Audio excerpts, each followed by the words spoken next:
बंडू मीठ खाडी इकडे सर्व भक्तांचे हार्दिक स्वागत. तुम्ही बघू शकता की मंदिरामध्ये देव आपल्या भक्तांच्या अंगामध्ये यायला लागले. तुम्ही बघू शकता की आम्ही पण तिकडे लाईनीतच उभे. यो माझा भांजा आहे वेड्यावनी उभा आहे. अजून आम्ही सर्व दर्शनासाठी आतमध्ये चालले. लई गर्दी आहे परंतु लई छान वाटतं तिकडं जाऊन. तुम्ही बघू शकतात दर्शन घेतल्यावर लई काय छान छान आहे.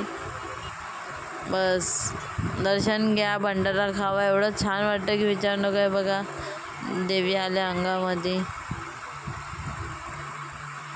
आणि तिकडं अजून काय तर आहे, बटरफ्लाय गार्डन पण आहे. लय काय छान छान छान प्लेस आहे तिकडं. तर तुम्ही पण नेक्स्ट टाईम विजिट व्हा नक्की. अजून ये फक्त जत्रा गुढीपाडवाच्या दिवशी लागतं. फक्त एवढं लक्षात ठेवा की 1 वर्षानंतरच आता तुम्हाला इकडं विजिट व्हायचं, त्याच्या पहिले नाही. आणि सर्वांचे हार्दिक स्वागत आहे. 1 वर्षानंतर पण सर्वांचे हार्दिकच स्वागत आहे.